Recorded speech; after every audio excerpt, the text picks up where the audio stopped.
Quand on interroge la science sur la question des origines de l'humanité, deux thèses sont énoncées. La thèse polygénétique et la thèse monogénétique.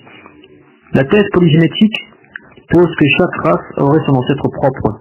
Ainsi les Noirs auraient leurs ancêtres, les Blancs auraient leurs ancêtres, les Asiatiques auraient leurs ancêtres, etc. La thèse monogénétique, quant à elle, pose que l'humanité entière découle d'une seule espèce et que se sont produits par la suite des différenciations raciales.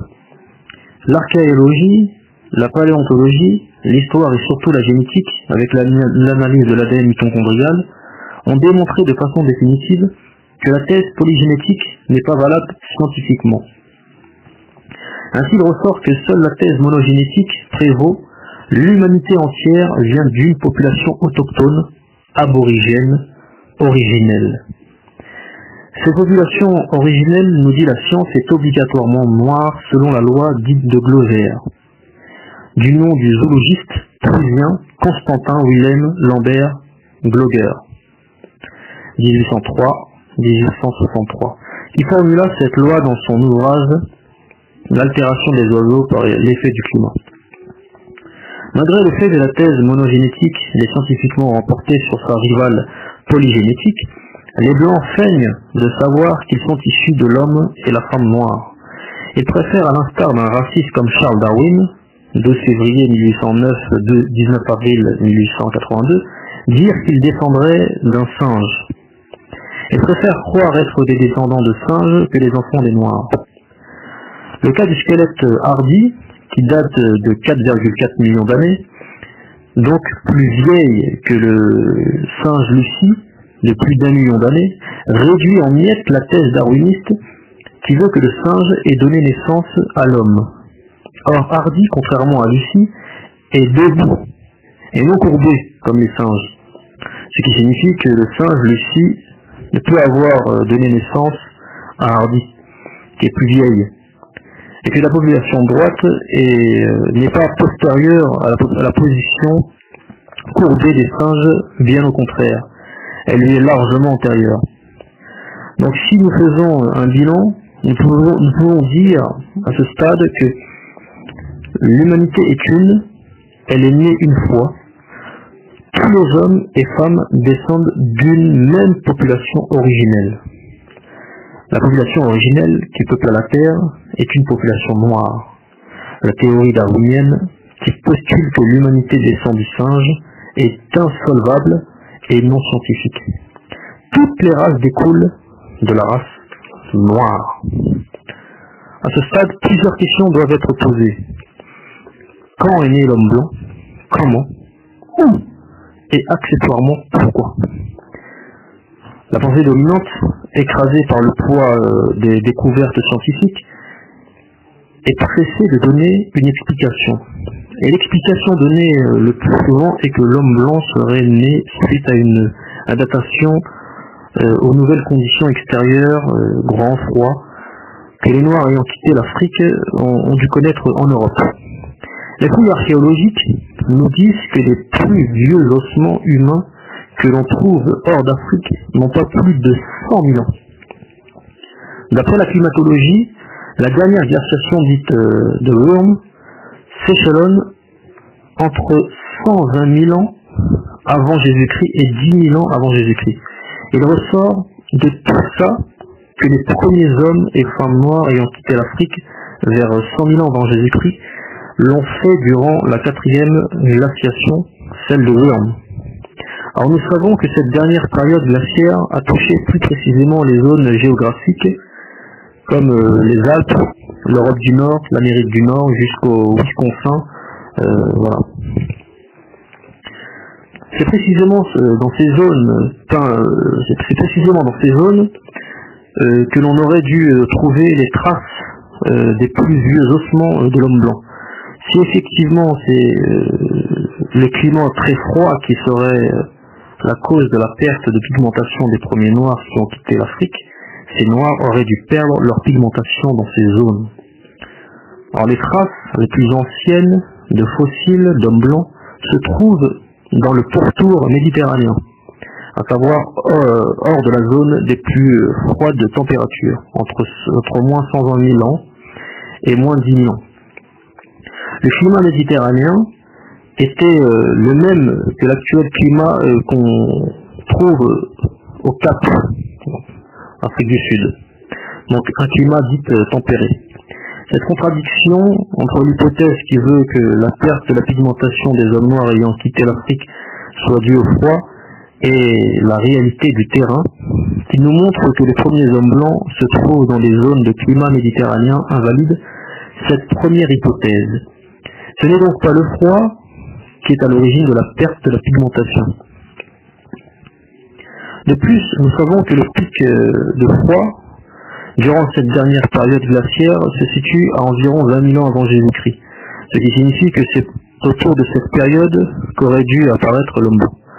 Or, les relevés archéologiques nous disent qu'avant 4000 ans avant Jésus-Christ, nous ne trouvons aucune trace d'homme blanc sur Terre, sachant que la dernière période glaciaire s'achève en 10 000 ans avant Jésus-Christ. Nous voyons bien que les premières traces de l'homme blanc sont postérieures de plus de 6 000 ans à la fin de la période glaciaire de l'homme. Ceci est une autre contradiction avec l'hypothèse du froid comme cause de la dépigmentation de la peau des premiers noirs ayant quitté l'Afrique. En effet, c'est durant la période 120 000 ans avant Jésus-Christ et 10 000 ans avant Jésus-Christ, et plus précisément autour de 20 000 ans avant Jésus-Christ, que l'on aurait dû retrouver les traces des premiers blancs. Or, nous ne trouvons leurs premières traces que 6 000 ans après la période des grands froids. Si nous récapitulons, nous pouvons constater que l'homme blanc est né au mauvais endroit, dans les zones chaudes au lieu des zones froides, à la mauvaise époque, après la dernière glaciation, au lieu de naître autour de 20 000 ans avant Jésus-Christ, période la plus froide durant la dernière glaciation. Avant la date de 4000 ans avant Jésus-Christ, tous les vestiges archéologiques, ossements, statuettes, etc., ne témoignent que de la présence de populations noires partout sur Terre, que ce soit l'homme de Grimaldi, sud-est de la France, 26 000 ans avant Jésus-Christ, la dame de Brazampouy, sud-ouest de la France, 29 000 avant Jésus-Christ, Vénus de Willandorf, Autriche, 24 000 ans avant Jésus-Christ, l'homme de Chancelade, sud-ouest de la France, 17 000 ans avant Jésus-Christ, etc. Tous représentent des populations noires. Une autre hypothèse a été avancée pour expliquer l'apparition du blanc. Selon cette hypothèse, soutenue également par une éminente psychiatre afro-américaine, la docteure Florence Grace Welsing, née le 18 mars 1935 à Chicago, Illinois, dans son livre incontournable The Easy Papers de Crowe, 1991. La population blanche serait le produit d'un groupe d'albinos chassés d'Afrique et qui se seraient exilés en Europe. Il se trouve que l'albinisme est une mutation génétique récessive, ce qui signifie qu'il faut impérativement que les deux parents transmettent leurs gènes déficients récessifs pour que leurs enfants soient un albinos. Statistiquement parlant, ce cas de figure est très très rare, ce qui explique la rareté de ce phénotype dans les populations noires. Une rareté telle qu'il est tout simplement impossible de trouver des albinos entières d'albinos, des populations entières d'albinos. On peut trouver ponctuellement des albinos parmi les populations noires, mais certainement pas des groupes conséquents d'albinos qui auraient alors été chassés d'Afrique pour l'Europe. Nous ne pouvons pas valider cette seconde hypothèse pour l'explication de la naissance de l'homme blanc. La troisième et dernière possibilité qui s'offre à nous pour expliquer la venue au monde des Blancs n'est autre qu'un programme, une planification eugénique s'appuyant sur la génétique et des lois très restrictives, voire coercitives, en ce qui concerne les naissances.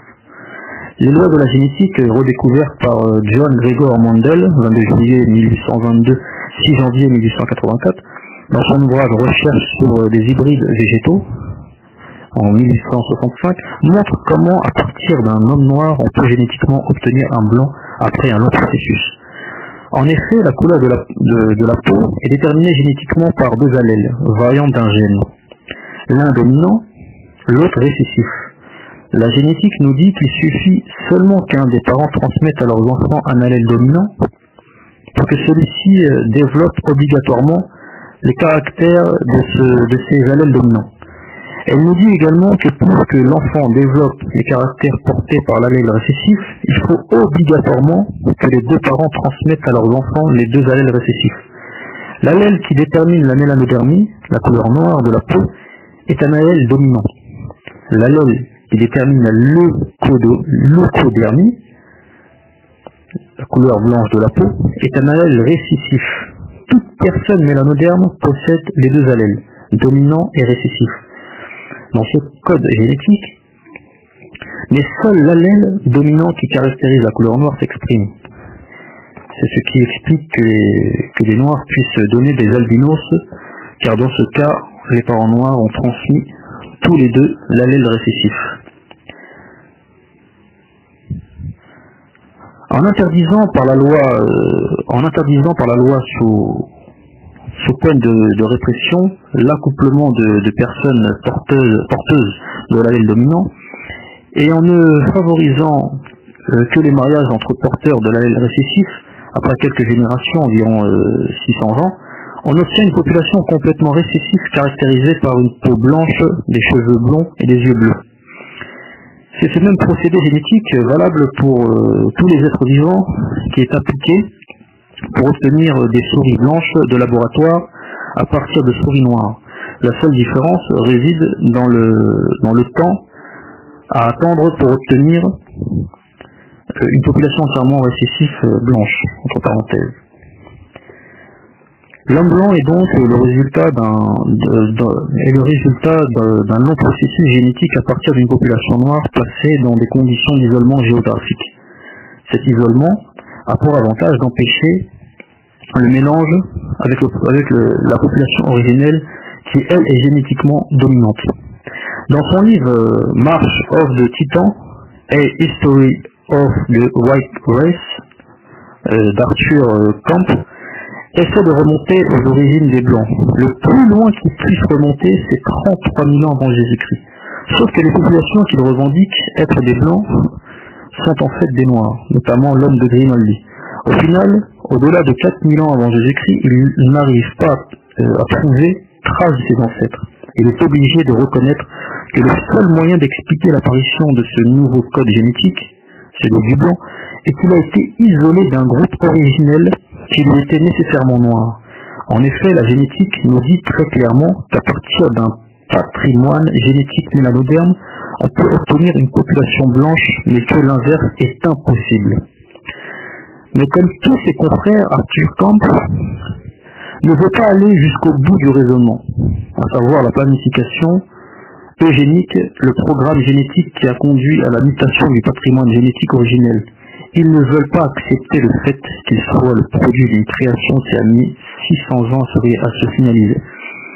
Pourtant, toutes les traditions ont conservé la mémoire de cette fabrication de l'homme blanc il y a 6 000 ans de cela. La tradition qui nous est rapportée par le très honorable Elijah Muhammad, qui lui fut enseigné par Mustafa Muhammad lui-même, nous dit que le programme génétique de la création de cette nouvelle population que sont les Blancs est l'œuvre d'un très grand scientifique noir du nom de Yacoub. Cet homme était d'une intelligence très précoce, puisqu'il eut l'idée de son projet alors qu'il n'avait que 6 ans. Après s'être formé à toutes les sciences connues de son époque, et elles furent immenses, supérieures aux nôtres d'aujourd'hui, il provoqua des dissensions et sema le trouble au sein de la population originelle. Lui et ses partisans furent chassés de la terre sainte et exilés sur une île de la mer Égée, qui est l'île de Pélam, que la Bible appelle aussi l'île de Patmos. Ils furent donc 60 000, en comptant Yacoub, à être exilés. Arrivés sur cette île de Patmos, ils proclamèrent Yacoub comme leur roi. Il s'entoura de médecins, d'infirmiers, de pasteurs, de spécialistes de l'incinération, à qui il exposa son plan de création d'une nouvelle population qui pourrait régner sur le monde pendant 6 000 ans.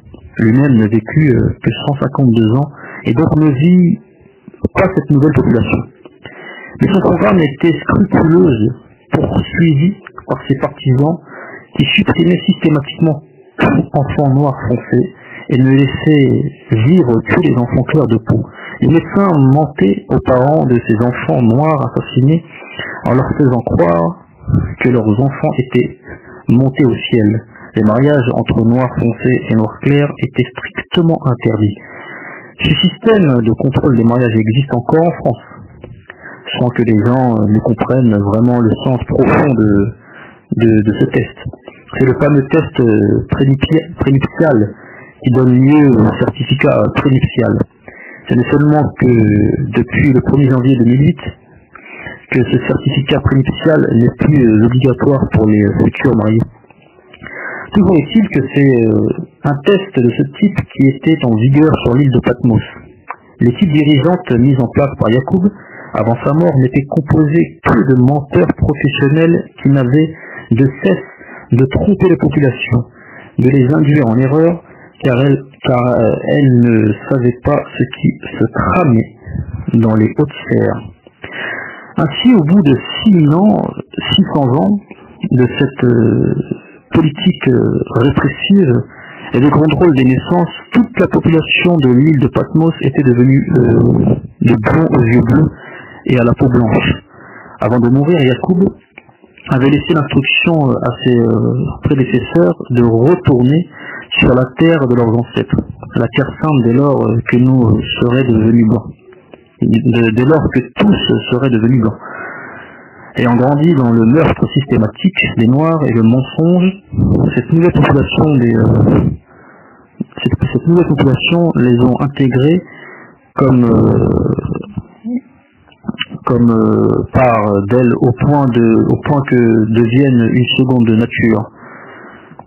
De retour sur la terre-mère, 6 mois seulement passés parmi les Noirs de la Terre Sainte leur ont suffi pour créer une situation de chaos social. Par conséquent, ils furent expulsés manu militari et repoussés dans la zone la plus sauvage de la Terre, l'Europe.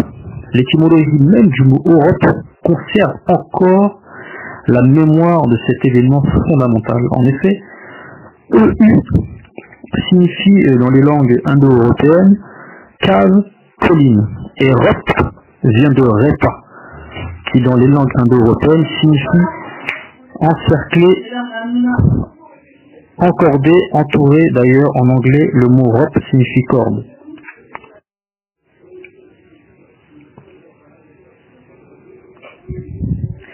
L'Europe, c'est le lieu où ces populations blanches furent parquées. Et pour s'assurer qu'elles ne pourraient plus retourner sur la terre-mère, on construisit un gigantesque mur pour les séparer de la population originelle.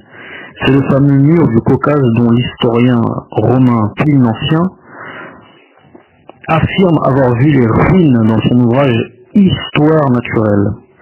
Dès lors, ces populations blanches sont errées nues dans les caves, des grottes, des tunnels souterrains et sous-sols de l'Europe pendant 2000 ans, de 4000 avant Jésus-Christ à 2000 avant Jésus-Christ, tombant dans un état de sauvagerie sans nom. Leur pilosité était comparable à celle d'animaux sauvages. Leurs ongles étaient tels des griffes. Ils se nourrissaient de viande morte, d'excréments, habitant dans les terriers couverts de fumier et d'excréments, etc. L'historien roman Cornelius Tacite, 55-120, qui a voyagé dans toute l'Europe, nous donne dans son ouvrage Germanie une description circonstanciée de populations européennes encore restées dans cette barbarie de sauvagerie sans nom. Il nous décrit ces blancs vivant dans les terriers dont les entrées sont bouchées par du fumier pour les protéger des ardeurs du froid. L'historien et militaire grec Zélophon, 430 avant Jésus-Christ, 454 avant Jésus-Christ, dans Anabis, livre 4, décrivait déjà les tunnels du Caucase dans lesquels vivaient les Blancs et leurs animaux comme les chèvres et les moutons pour éviter de se les faire voler. Dans son préhistorique Antiquité of the Aryan People, 1890, le docteur O. Scraber nous dépeint les populations indo-germaniques qui creusaient la terre pour se fabriquer des terriers afin d'y vivre et se protéger de la rudesse du froid. Au bout de ces 2000 ans d'errance dans l'état bestial qui était le leur, certaines tribus caucasiennes sont quand même parvenues à franchir les obstacles dressés entre eux et les populations noires civilisées de Chine, de la vallée de l'Indus, de la vallée de l'Euphrate et de la vallée du Nil. Nous disposons de nombreux témoignages de la rencontre entre ces deux types de populations noires civilisées d'un côté et blancs sauvages de l'autre. Ces derniers ont détruit énormément de civilisations noires, confirmant ainsi la prédiction de leur géniteur Yacoub. Ainsi, comme nous le disons en introduction, le nouvel ordre mondial est né il y a 6000 ans. Quand une nouvelle population brisa l'ancien ordre mondial, un ancien ordre mondial où les populations noires se développaient dans la paix et l'harmonie. L'an 4000 avant Jésus-Christ constitue pour nous une date charnière, car elle correspond au basculement d'un monde à un autre. C'est la raison pour laquelle les Occidentaux l'ont choisi comme date de naissance de l'histoire, car c'était le début de leur histoire, de leur domination sur le monde noir, et cela pour une période aujourd'hui achevée de 6000 ans, comme l'avait souhaité Yacoub.